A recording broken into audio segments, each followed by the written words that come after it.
Hi, this is Andrew, and this is Keen On, the daily now.tv chat show with some of the world's leading thinkers and writers.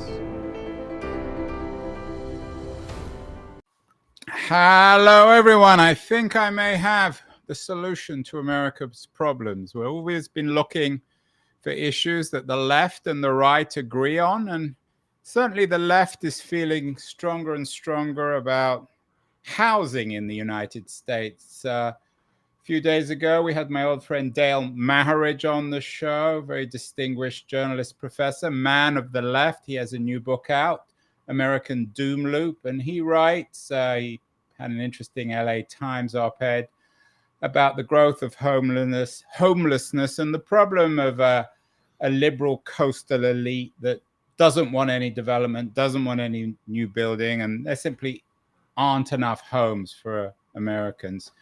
We also had a show a few days ago with Alexander Gorlin and Victoria Newhouse, both, I think, figures of traditional liberal Manhattan. Newhouse is a liberal aristocrat. Alexander Gorlin, a distinguished architect. They have a new book out, Housing the Nation, in which they too argue for building more homes in America, especially for America's homeless and also for its, shall we say, underhoused. They're both, all these figures, Gorlin, Newhouse, Maharidge, they're all on the political left. And now we have a new book out, a particularly interesting book. It's called Build, Baby Build, The Science and Ethics of Housing Regulation, written or co-authored by Bryan Caplan, who's coming on the show. Bryan is a professor of economics at George Mason University. I'm not sure if I would describe him as a conservative, certainly as a libertarian. And like Maharidge and Gorlin and Newhouse, Caplan is a supporter of building more homes for Americans. Bryan is joining us. Bryan, is this something that can unite left and right in America? Finally, the recognition that we need to borrow the title of your book, Build, Baby, Build? It can unite reasonable people of a wide range of political views. It's unfortunate that most people are just so attached to politics as religion. But the main case that I make in the book is that there's so much good about allowing people to build that almost any philosophy should endorse it. And you can just pick and choose among the benefits and say, those are the benefits that change my mind. But yeah, like if people were reasonable about it, then I think we could really get a bipartisan consensus here. And I don't mean to pigeonhole you, Bryan, but would it be fair to describe you as a libertarian?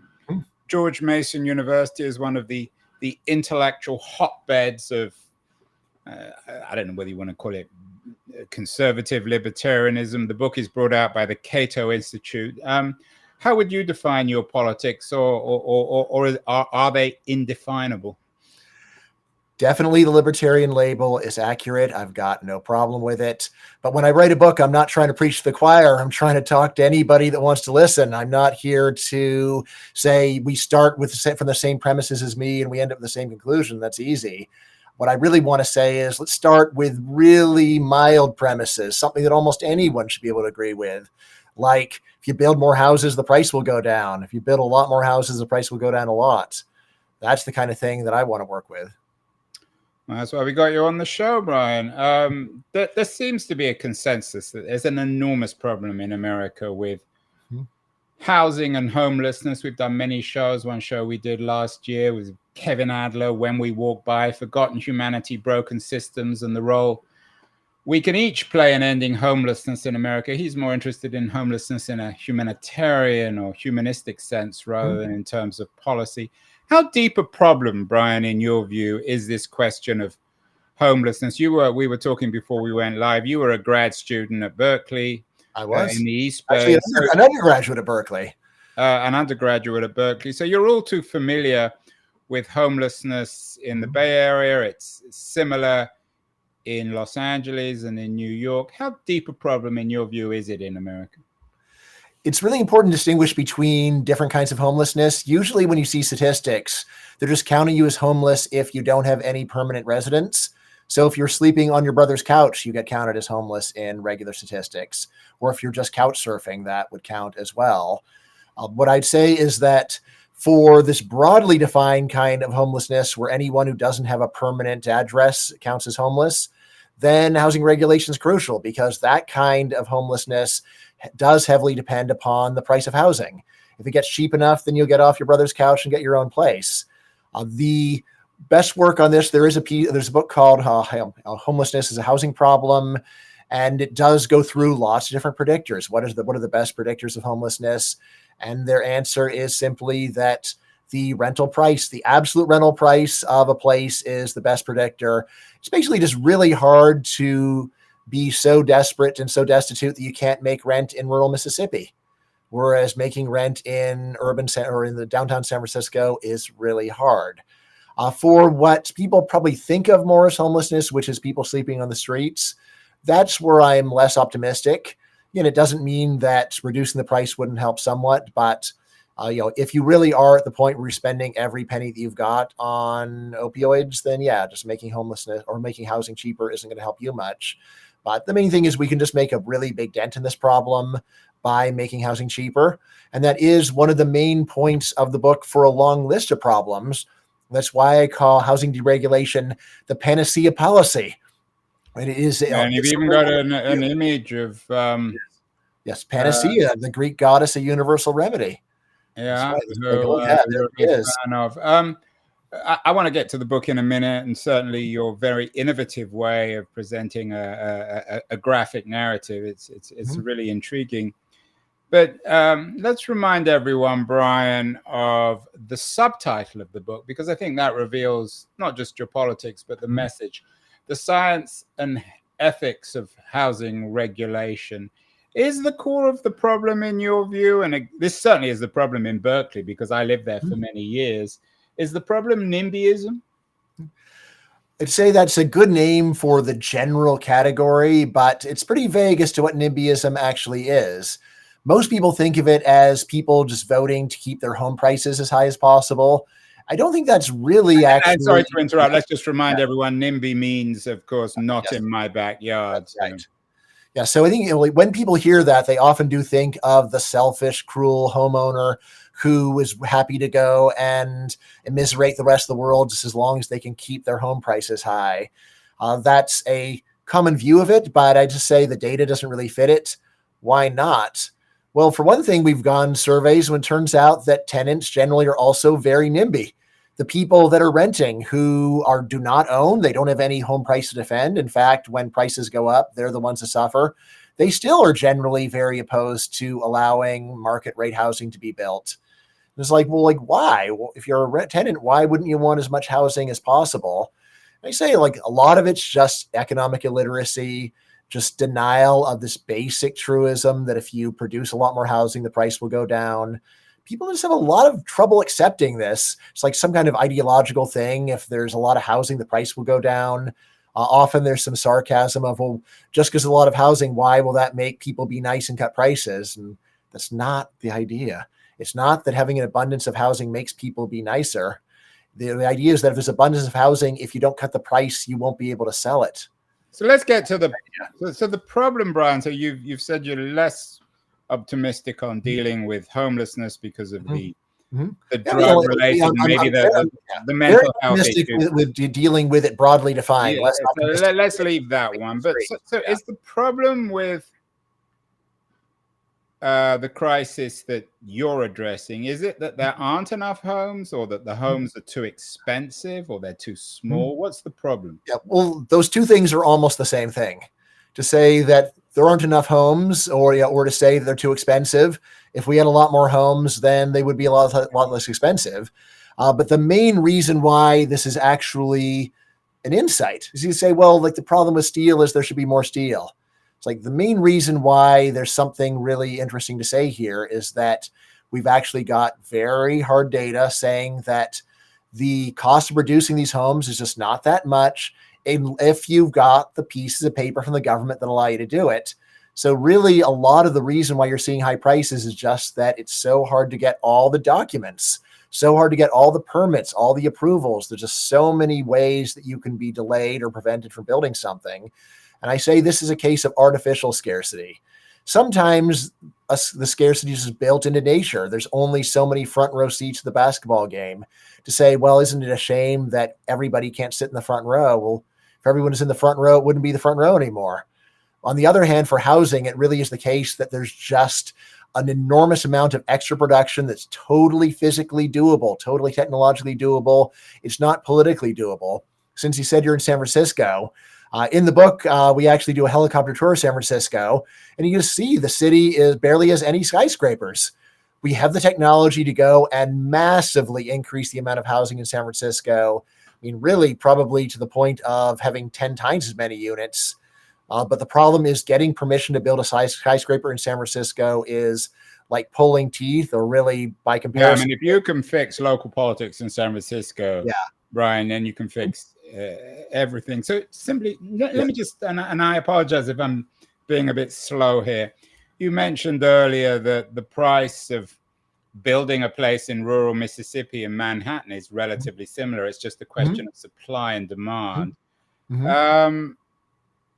Where do you want the building to happen? In downtown San Francisco or Manhattan, or in rural Mississippi, or doesn't it matter? Well, I'd say I'd like it to happen wherever market forces say that there's actually demand for it. I mean, I would say that the actual restriction of housing supply in rural Mississippi is probably real low. Basically, a good rule is this: anywhere a lot of people live, government makes it hard to build stuff. It's not that hard to go and build stuff in the middle of nowhere. No one's complaining about it. You can probably just do what you want. But as soon as you get within, say, 50 miles of a major population center, that's where the rules become quite restrictive. It's really obvious when you look at a downtown where, like San Francisco, where the government is just withholding permission to build skyscrapers.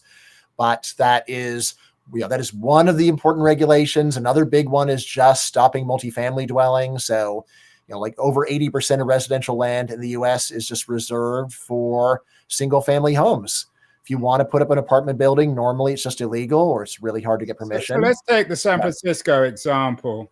Yeah. I mean, there is, of course, I don't want to defend my local government because I think they're relatively indefensible, but there is the earthquake issue. I mean, you can't just build anything anywhere. But having said that, I mean, that's not the reason they're not approving skyscrapers. Well, so you build ones just as technologically sound as the ones that I take your point. So how is this playing itself out in San Francisco? The traditional narrative is that there aren't any policemen or teachers or librarians in San Francisco because they can't afford to live here.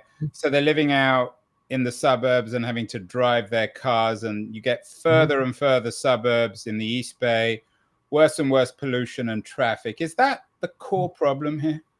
It's one of them. I mean, what I say is that a lot of regulation is officially there to go and solve traffic and parking problems. But when you step back and think about it, it's like, a lot of the traffic you see is caused by some other place that wouldn't allow building where you are. Have you ever seen a sign saying, if you lived here, you'd be home by now? All right, it's a good point. It's like, well, then why can't I be home right now? Often it's because the local government there won't allow you to build. And their story may be, we don't want you causing traffic. It's like, well, but the reason we got traffic is there's other places that wouldn't let you build. One of the main things I say in the book is also that people are very happy to go and have strict regulation that makes housing really expensive. But if you say, how about we charge people a price to drive on the road during rush hour or to park when there's a lot of cars, and they lose their minds. Say it makes a lot more sense to make housing cheap and then raise the price of driving and parking during peak times. And that means that, like, if you really want to go and drive or park during peak times, you pay extra for it. But otherwise, you can have cheap housing. Of course, a lot of people, when they face those incentives, will say, I want to live there and I won't have a car. But at least leaves it up to the individual person. I'm guessing you're not a big fan of raising taxes or more intrusive local regulation. But what about the role of public transportation and the public sector, indeed, in doing this building? Yeah, what I say is that in the United States, public transportation tends to be a giant money loser precisely because we don't have a lot of density. And also we've got a bunch of other crazy regulations that make it really hard to build this stuff. So like by a lot of estimates in Europe, the cost of doing these projects is about 1/6 of what it is in the US. But particularly, I'm guessing in also Denmark, regulation which is always the model for everything that's Yeah. good about the world. So yeah. I mean, there's also regulation saying that it's hard to go and bring in a foreign contractor to go and build it. You've got to use local American companies to go and build it, even though they don't seem to be very good. Yeah, it would be better to go and bring in the Danes to go and run something like this. You know, what I say is like there's nothing inherently good or bad about mass transit. It's just a question of, is it a good idea here under these conditions? And yeah, if you were able to go and build a lot more stuff at reasonable prices in downtowns, then mass transit would look like a much better deal. As to what the final story is, it's complicated. I'd also Brian, I'm not sure everyone would agree. I'm a little hesitant to agree with you. There was nothing good or bad about mass transit, isn't it? By definition, if it's properly done, properly priced, properly built, a good thing.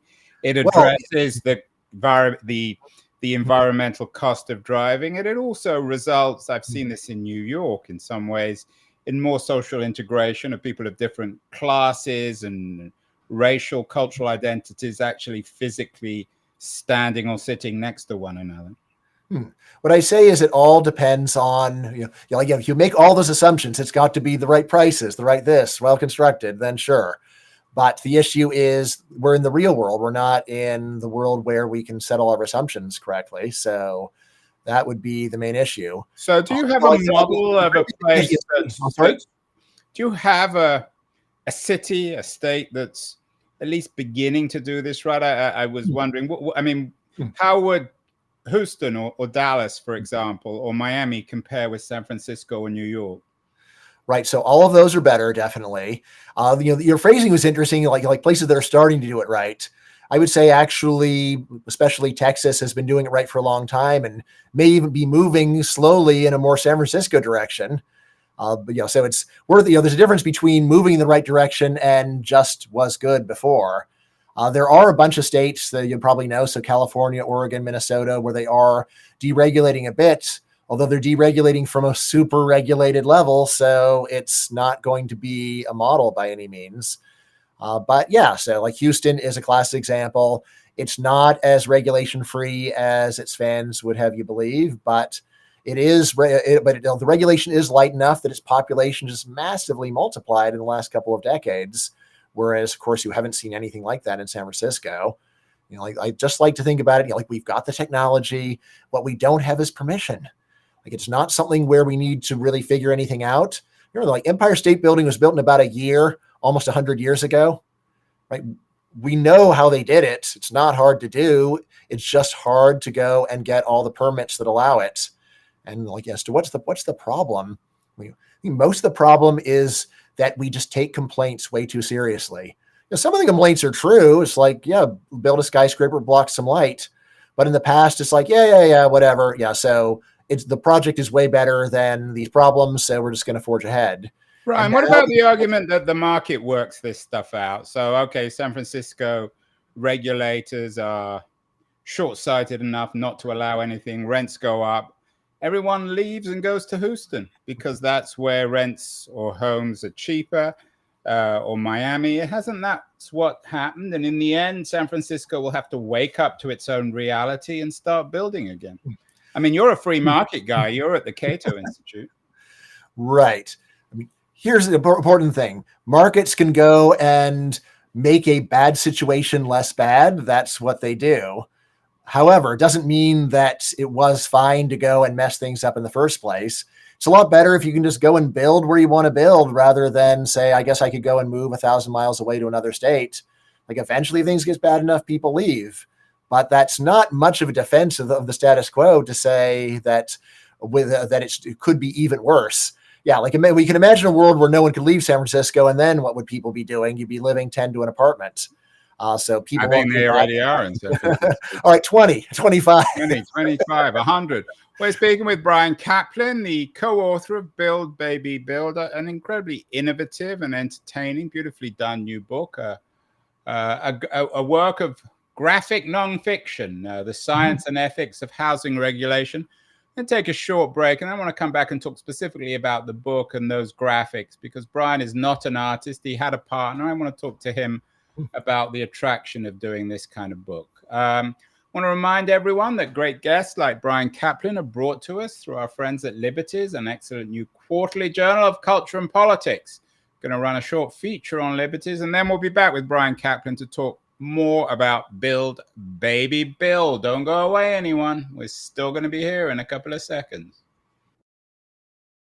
The noise, there is nuance, insight. Liberties is not just a journal of ideas. It's a meteor of intelligent substance. It's the place to be for engaged citizens. Politics, opinion, substance. Liberties is a triumph for freedom of thought.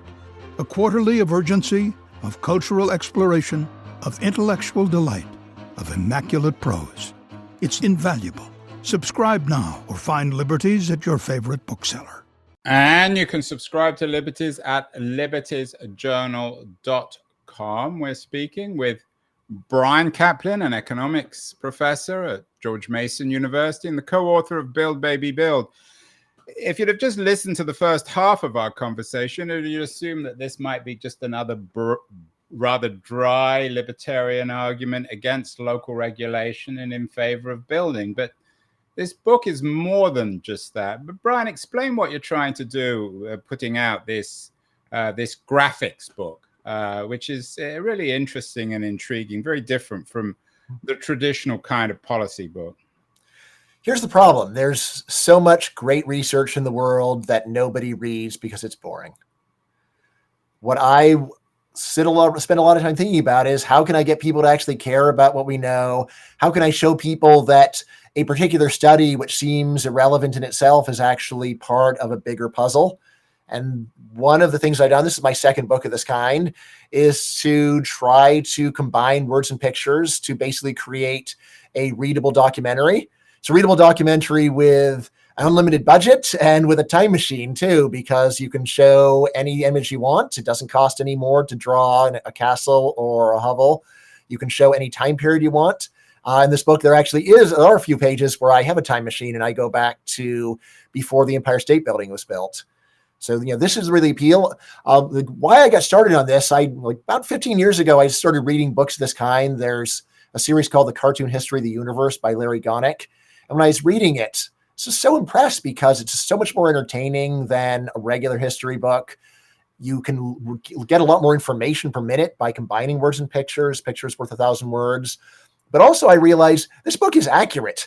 Any area of history that I know, the words are correct. So and I said, could I do something like that? I do have this problem that I'm not an artist, but there is a division of labor. So I started storyboarding my first book like this. And then I was able to get a fantastic artist, Zach Wienersmith, to do my first book, Open Borders, of this kind. And then for this one, I couldn't get Zach, but I found another fantastic artist, Audie Bronze. And we decided we wanted to do it in the style of classic Disney. So Disney of the 1930s, like Snow White, Cinderella, Sleeping Beauty, like the beautiful illustrations from an earlier period. So I was very involved in every single image. I actually storyboarded it using Google Images, and I made notes to the artist. Then he would give me a draft, and I would just keep nudging him further and further until it looked just the way that I wanted it to look. And my hope anyway is that I get a lot more people reading it because it's more entertaining. I get more, they spend more time on it. And also I think that it's just more memorable. So I think that I can get more learning per minute. Yeah, people are watching this. We have a few images from the book, which Bryan generously lent us. It's a very entertaining book. As you said, this is the second book of its type. You wrote a book with Zach Wienersmith, Open Borders, The Science and Ethics of Immigration. Immigration is an even more controversial subject, of course, than housing, if that's possible. No kidding. How did you get away with that? Did you have a lot of hate, or did everyone accept that representing the moral issues around immigration, if it's done responsibly using graphic art, is actually a good thing? I'd say that, so the book was a New York Times bestseller. A lot of people liked it, obviously. I mean, I've been arguing about immigration for, again, probably 15 years before the book came out. You are correct. There are a lot of people who are really angry about the issue. Part of what I'm trying to do with both of these books is to say, look, it's hard to have any kind of conversation with an angry person. If someone's upset, then they don't want to talk. They definitely don't want to listen. They want to talk. They don't want to listen. And what I said, like, what if I can get people to be amused? What if I can get them laughing? I think it's just easier to go and think about arguments when you are in a good mood. And that's what I'm trying to do. Like in both of these books, I don't want to sit there scolding people or saying, you're terrible, you need to go and change. I want to get them to think about it in an imaginative way, a creative way, show them a way of thinking about it that they haven't thought of before, and then just, talk to people like human beings. I know it's a radical idea, but like I don't want to yell at people. I don't want to have people yell at me. Whose opinion do we need? Because I don't think many people, Bryan, are going to disagree with you about the need to rebuild American cities and provide affordable housing, new housing, high quality housing. Who do we need to convince? The subtitle of your book is The Science and Ethics of Housing Regulation. Is it addressed to housing regulators, to voters, to people who own their own homes? I mean, if you listen to guys like Dale Maheridge, the biggest problem is with liberal house owners who simply want to defend the price of their home. Right. I mean, the latter accusation, I say we've got really good evidence that it's just wrong. It is true that liberal homeowners don't want to allow the building of more homes. Almost no one wants to allow the building of more market rate homes. I mean, I wish you were right that almost everybody agrees with this, but we've got good public opinion data. Building more market rate housing, just letting the free market build stuff is one of the least popular solutions to this. A lot of what people want to do is just have the government subsidize it more, which is like, wait, you want to have more demand, but no more supply? What is that going to do? It's like basic intro econ. If supply stays the same and demand goes up a lot, it's, especially for a product like this, that means that the price is going to go up a lot and the amount produced will barely change. That's not a kind of a solution at all. It's a terrible idea. Like another thing that people are really fond of is just public housing. It's like, look, public housing has a lot of problems. Start with the fact that almost all housing has been produced by the private sector already. Yeah, so we're talking like 99% of all housing in America is already produced by the private sector. The private sector is the place that builds homes successfully. Government is just a rounding error. And when you look at what they're building, it's a good thing too, because quality is low, cost is high. There's just so much resentment of this industry where they provide this very useful good of housing. What do you think of the work? I'm not sure how familiar you are with Gorlin Architects, the work of Alexander Gorlin in providing affordable housing in New York City. Right. I mean, usually this phrase affordable means the government is doing it. And I just think that is not a very good approach. It's a lot better just to unleash the market, deregulate so that we can have a lot of cheap housing available to everyone. Affordable housing usually means... But some people might say, Bryan, it's not a lot of affordable housing. It's a lot of expensive housing. Right. Well, here's the thing. So like poor people live all over the United States. Right. And normally they are living in housing that was built by the private sector, usually some time ago. Right now, as to what's the effect of allowing the building of new housing on them? People often think, well, if the poor aren't going to live in the new housing, then it doesn't help them. And again, this is basic economics, totally wrong, because when you build new expensive luxury housing, who moves there? Well, people who are living in housing that isn't quite as nice are likely to move there. Who moves to the housing that they left? People living in housing that wasn't as nice as that. It's all connected. You can just see this, that poor people are usually living in older homes. If you're living in a 20-year-old place that isn't very expensive, it's only there because 20 years ago, someone was allowed to build something nice and then it deteriorates over time. So it really is actually the normal way that people with low income get a decent place is just by letting people build stuff. I don't want to turn this into a Trump conversation. I'm guessing you're probably not a great fan, but of course he's America's most famous developer of real estate. Are there enough Trumps? Are the entrepreneurs these days, the smart young kids who want to make a lot of money, Are they going into building, or are they going into digital infrastructure? So, well, here's what I can tell you. The construction industry employs about 10 million people right now. It's a major industry. There's a ton of smart people there. It's probably not one where the typical kid from Stanford is thinking that I'll go into it, but there's a lot of smart people in the industry. It's usually like the industries that are cool are ones that are new. But it doesn't mean that there isn't a lot of talent that exists there. But also ones you can make a lot of money on. Yeah. To use a Bay Area term, that scale, so you can become a multi-millionaire or a billionaire. Yeah, well, there's a lot of really rich real estate developers too. I mean, right now, honestly, a big part of their scale is just knowing the politicians that'll get them the permissions. How do you become? We know in the Bay Area about becoming a startup tech person. Is it easy to become a startup to developer if you're somebody who says, well, I'd like to get into that business. I'd like to build a few houses here and I need to raise capital. Is that easy? Right. So in your very regulated places, no, because to just be able to navigate the system, you need to have a lot of experience and personal connections to know, like, what are all the people that I have, who are all the people I have to talk to in order to get all the different permissions, who are the groups that are going to oppose me, and how can I get them at least to calm down a bit.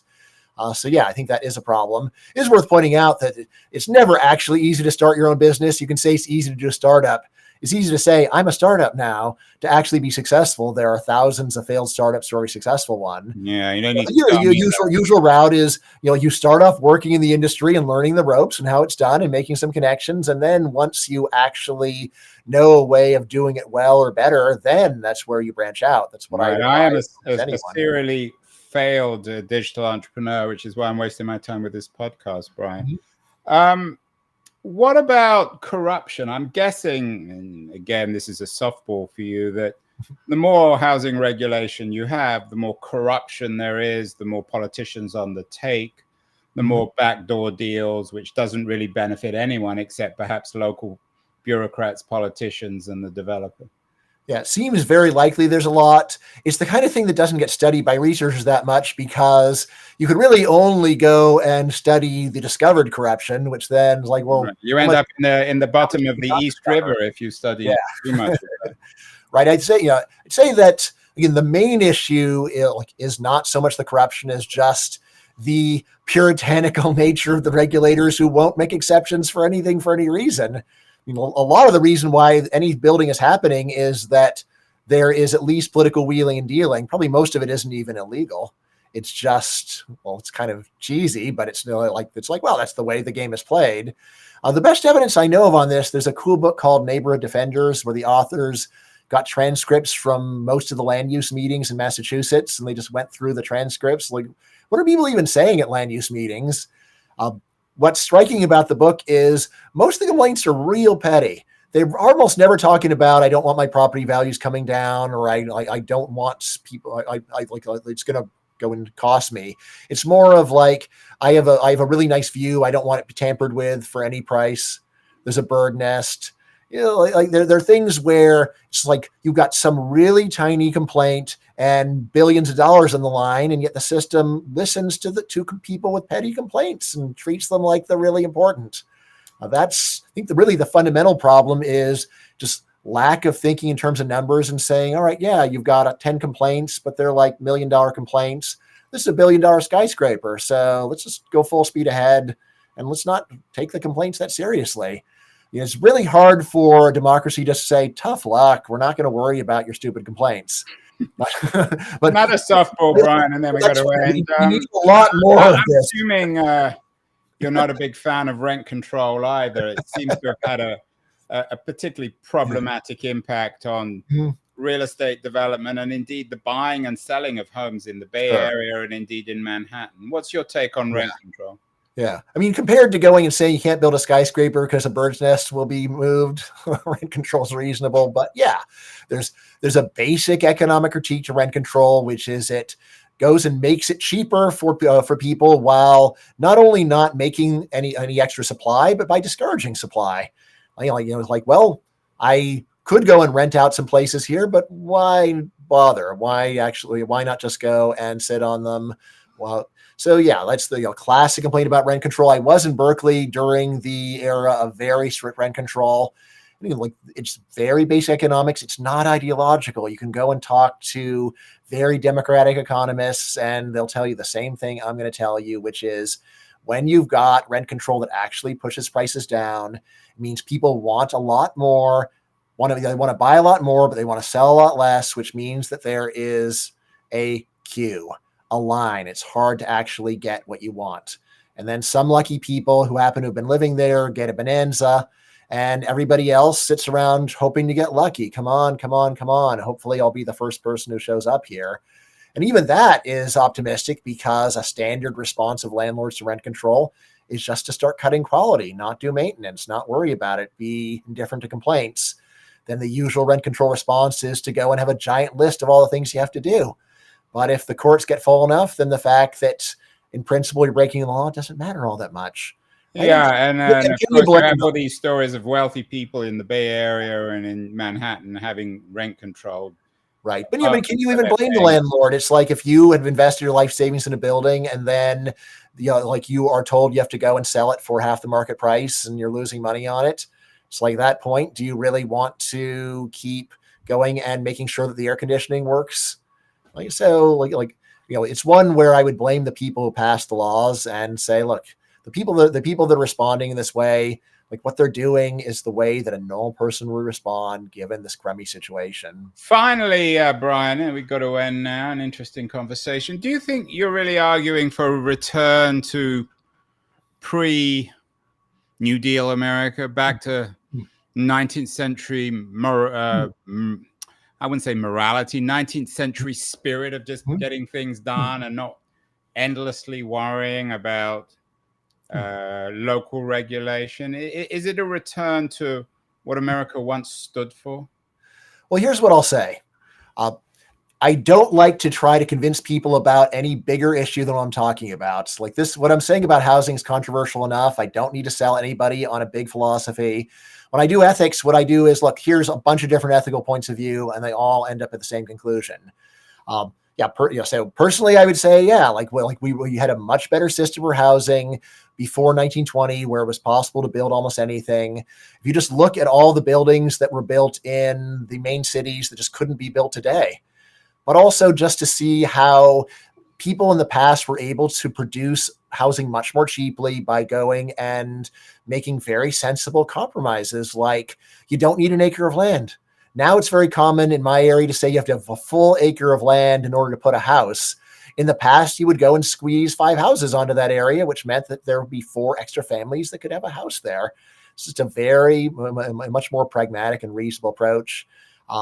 So anyway, so you don't need to agree with any general philosophy to agree with me on this stuff. I wrote the whole book precisely to say, like, I think almost any reasonable person, no matter what your philosophy, if you look at the facts, will come away agreeing with me. So that's the